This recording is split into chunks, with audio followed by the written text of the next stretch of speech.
स्वीकृति निकलना बजट की 89% स्वीकृति निकल गई, 74% काम इम्प्लीमेंट हो गए, 4 बजट पेश मैंने किए। ये भी अपने आप में बहुत बड़ी उपलब्धि है क्योंकि अधिकारियों ने जम के काम किए। फाइनेंस डिपार्टमेंट ने भी कोई कहना चाहिए कि आगे बढ़ कर के स्वीकृति दी, तब जा कर के आज मेरे पास कोई आते हैं एमएलए, तो एमएलए कहते हैं कि साहब पहली बार ऐसा हो रहा है जो कि आपने खाली घोषणा नहीं करी है बल्कि स्वीकृति निकल रही है, काम शुरू हो गए हमारे क्षेत्रों के अंदर, सैंक्शन निकल रही है, सड़कें बन रही है, कॉलेज खोल रही है, बिल्डिंग बन रही है। कहने का मतलब पहली बार मैं देख रहा हूँ जो एमएलए मिलने आते हैं वो शिकायत कर ही नहीं रहे हैं। फिर भी रिव्यू इसलिए करना पड़ता है जिससे कि बड़ी बड़ी योजनाएं ऐसी भी हैं जिसके बारे में कितनी प्रोग्रेस हुई है, क्या आगे प्लानिंग है। बाई एंड लार्ज मुझे अच्छा लगा कि हमारे यहाँ की ब्यूरोक्रेसी बहुत कमिटेड है और चीफ सेक्रेटरी बराबर मीटिंग लेती रहती हैं, मॉनिटरिंग होती रहती है, स्मूथली काम चल रहा है और मुझे पूरा विश्वास है कि अगले दिसंबर तक और हम प्रोग्रेस कर पाएंगे। अगला बजट पेश करेंगे वो युवाओं के लिए होगा। आज हमने इंस्ट्रक्शन दिए हैं कि आप युवाओं के लिए क्या क्या योजना अभी हमारे पास हैं वो इम्प्लीमेंट जल्दी हो। आगे और क्या सुझाव है डिपार्टमेंट के, डिपार्टमेंट खुद सुझाव दे कि ये हमारे काम और जो है युवाओं के लिए, छात्रों के लिए हो सकते हैं। और साथ में पब्लिक को मैंने आह्वान किया है, अगर कोई सुझाव हो उनके पास में तो पब्लिक इंटरेस्ट के अंदर, प्रदेश के इंटरेस्ट के अंदर वो आगे बढ़ कर के हमें सुझाव दें। राजस्थान कैसे मॉडल बने युवाओं के लिए, छात्रों के लिए क्या कर सकता है। जैसे हमने इस बार किसानों के लिए अलग बजट पेश किया तो एक मैसेज गया और किसानों को अच्छा लगा। हमने उनके लिए प्रोविजन डबल कर दिए, बजट एलोकेशन डबल कर दिए। उसी पर हम चाहते हैं कि युवाओं को, क्योंकि आने वाला कल युवाओं का है, उनके लिए मैं क्या कर सकता हूँ उस दिशा में हम लोग लगे हुए हैं और जहाँ जा रहे हैं हम लोग बहुत ही रेस्पॉन्स मिल रहा है। और तो ग्रामीण ओलंपिक जो है राजीव गांधी के नाम से वो एक्स्ट्राऑर्डिनरी माहौल बना गया है। युवाओं को लगा कि नहीं हमारे लिए सरकार सोच रही है। स्पोर्ट्स सेक्टर में हम आगे बढ़ना चाहते हैं। हमारे यहाँ के खिलाड़ियों को हमने रिजर्वेशन दिए नौकरी के अंदर, आउट ऑफ टर्न सर्विस दी हम लोगों ने, पेंशन के प्रोविजन कर दिया उनके लिए, अवार्ड की राशि बढ़ा दी, 3 करोड़ 2 करोड़ 1 करोड़ बढ़ा दी है। चारों ओर से वैसे मतलब स्पोर्ट्स के अंदर भी काफ़ी अच्छा काम हो रहा है। हमारी यूनिक जो योजनाएं हैं या फैसले हैं, जो ओपीएस का फैसला है, प्राइम मिनिस्टर मोदी जी को हमने रिक्वेस्ट करी है, आप इन योजनाओं को जरा सोचिएगा। हमारी योजनाएं, चाहे वो ओपीएस की घोषणा हो, चाहे चिरंजीव स्वास्थ्य बीमा योजना हो जो शायद हिंदुस्तान में है ही नहीं, बाहर के मुल्कों में मेरे ख्याल नहीं होगी। इतना शानदार हमने योजना इसको लागू करी है। ये सोशल सिक्योरिटी हैं जो आज के ज़माने में मिलनी चाहिए हर व्यक्ति को। कोरोना के बाद में महंगाई के ज़माने में बेरोजगारी में और ज़्यादा आवश्यक हो गई है।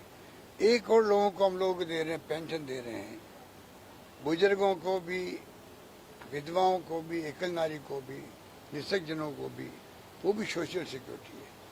ये शहरी रोजगार योजना जो इंदिरा गांधी जी के नाम से शुरू करी है, उसकी बहुत लोग वेलकम कर रहे हैं पूरे कंट्री के अंदर, क्योंकि 100 दिन का रोजगार नरेगा की तरह गारंटी दी गई, उनको गारंटी दी गई है। 30 तरह के काम उसके अंदर है। वृक्षारोपण लगा करके पानी पिलाना वृक्षों को, या अन्य छोटे मोटे मरम्मत के काम हो, सफाई के काम हो। तो मैं समझता हूँ पहली बार घरों से महिला भी निकल रही, पुरुष भी निकल रहे हैं काम करने के लिए, जो पहले कभी नहीं निकले थे, पहली बार निकल रहे हैं। लगभग 70,000 के लगभग तो लोग लग गए हैं अभी भी शहरों के अंदर।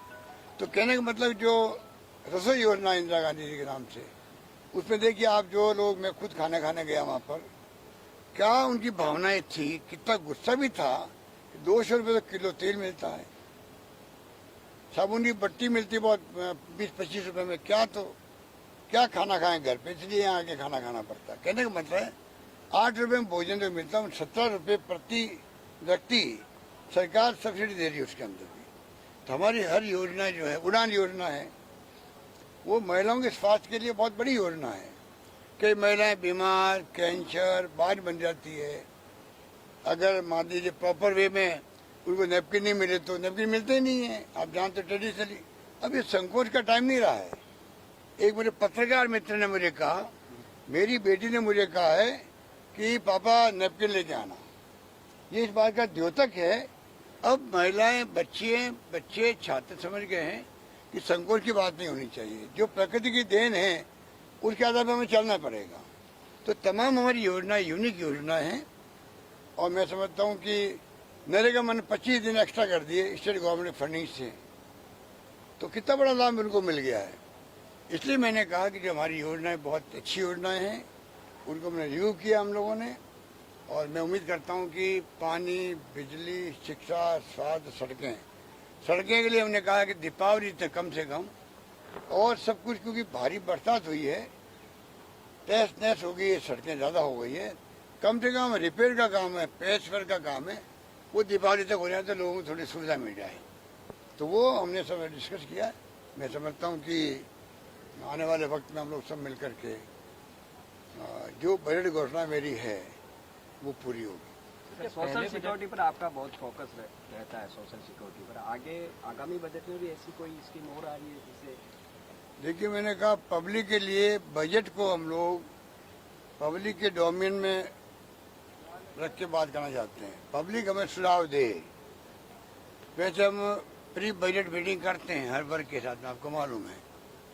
मैं प्रदेशवासियों से कहना चाहूँगा, कुछ सुझाव आपके हों तो आप वो सुझाव भेजिएगा हमारे पास में। हम चाहेंगे उन सुझावों को हम लोग एग्जामिन करें, जो संभव होगा उसको हम लागू करें।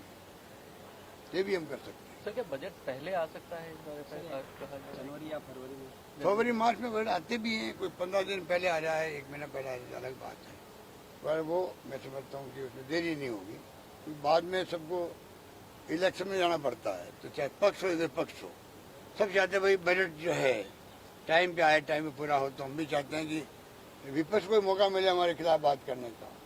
डेमोक्रेसी है, अपनी बात वो कहे, हम अपनी बात कहेंगे, हमारी उपलब्धि बताएंगे, जनता फैसला करेगी क्या करना है। हम चाहेंगे हमारी सरकार रिपीट वापस हो। इस बार मेरा अनुभव है, जब रिपीट नहीं हुई है तो तकलीफ आई है, तमाम योजना ठप कर देते हैं। बीजेपी की सोच ही हुई है।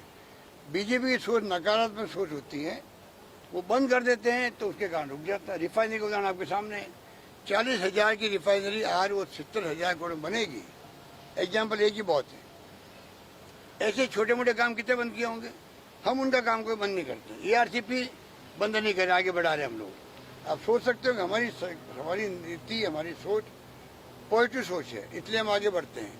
हम चाहेंगे इस बार हमारी सरकार रिपीट हो, जैसे और ज़्यादा स्कीम हम शानदार तरीके से, सोशल सिक्योरिटी हो या अन्य शिक्षा हो, स्वास्थ्य सेवाएं हो, जो भी योजनाएं हैं उन सबको हम मजबूती के साथ में आगे पेश कर सकें, ये हमारी इच्छा है। और मैं पब्लिक से बार बार आह्वान कर रहा हूँ, एक मौका में दीजिए, और जैसे कि हम आपको करके बताएं कि राजस्थान वो फैसले कर सकता है जो हिंदुस्तान में कोई नहीं कर पा रहा है। अभी हमने वही फैसले किए हैं, ये बात सब पूरा देश जानता है। नए जिलों की सौगात सब कुछ संभव है, सब कुछ संभव है। ओके।